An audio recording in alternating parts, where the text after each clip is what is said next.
안녕하세요. 밖에 비가 많이 오던데 출근 잘 하셨나요? 오전까지는 전국적으로 비가 온다더라고요. 오후에는 서울을 비롯해서 서쪽 지역에 또다시 폭염이 시작된다고 합니다.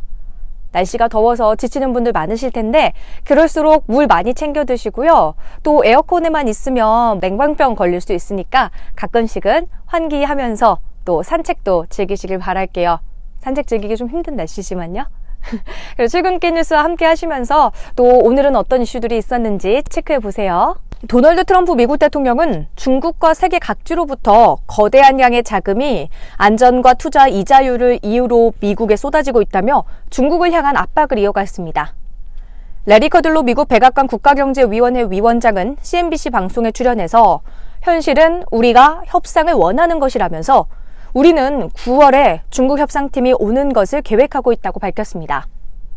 미국이 전일 중국을 환율 조작국으로 전격적으로 지정한 가운데 중국 중앙은행인 인민은행이 어제 반발 성명을 내고 유감을 표명했습니다. 미국 재무부가 전격적으로 중국을 환율 조작국으로 지정하자마자 중국이 곧바로 환율 안정조치 계획을 내놓으면서 위안화 급락세가 다소 진정됐습니다.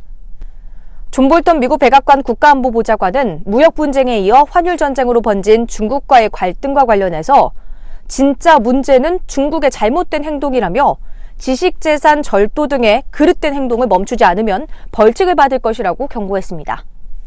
존 볼턴 미국 백악관 국가안보보좌관은 미국의 아시아 지역 중거리 미사일 배치 문제와 관련해 우리가 단지 말하고 있는 것은 우리의 배치된 군대 그리고 한국과 일본, 다른 지역의 동맹국 방어에 대한 것이라고 밝혔습니다.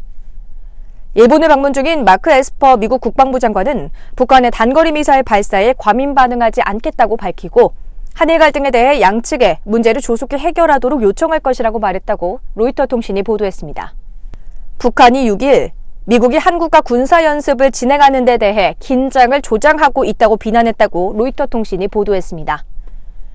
이와야 다케시 일본 방위상은 북한이 미상의 발사체를 동해상으로 발사한 것과 관련해 일본의 중대한 위협이자 심각한 과제라고 말했습니다. 핵합의가 존폐 위기에 처하면서 이란 보수 세력의 비판에 시달렸던 모하바드 자바드 자리프 이란 외무장관이 미국의 제재로 적어도 국내에서는 기사회생했습니다. 홍콩 범죄인 인도 법안 반대 시위가 반중국 색채를 띠고 확산하는 가운데 중국 당국이 시위대를 향해 강력한 경고의 메시지를 던졌습니다. 아베 신조 일본 총리는 6일 한국이 한일 청구권 협정을 위반하는 행위를 일방적으로 하면서 국제조약을 깨고 있다는 주장을 폈습니다. 미중 무역전쟁과 일본의 수출 규제 등 악재가 이어지는 가운데 미중 환율전쟁 조짐까지 불거지자 6일 국내 금융시장은 안정을 찾지 못한 채 불안한 움직임을 이어갔습니다. 일본 정부가 오늘 오전 발표할 예정인 수출 규제 시행세칙 포괄 허가 취급 요령 내용에 따라 국내 기업의 정확한 피해 규모가 산출될 것으로 예상됩니다.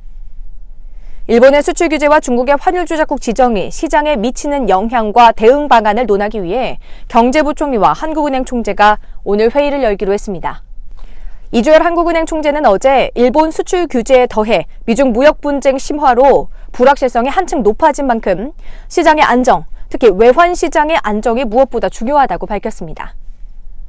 기준금리를 연 1.75%에서 1.5%로 인하한 지난달 18일 한국은행 금융통화위원회에서 위원들이 실물 경기의 빠른 하강을 우려했던 것으로 나타났습니다.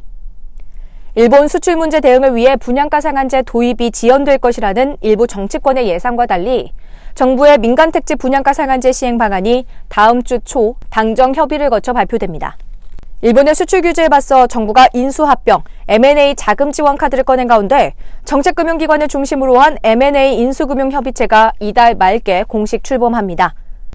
한국 저비용 항공사인 이스타항공이 한일 관계 악화를 이유로 한국과 일본을 잇는 세계 노선의 항공기 운항을 중단하기로 했다고 교도통신 등이 보도했습니다.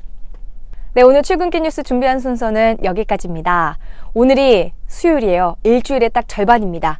그래도 휴가를 다녀왔더니 아직까지는 조금 쌩쌩한 것 같은데 여러분들은 어떠신가요? 휴가를 다녀오셨나요? 아니면 준비 중이신가요?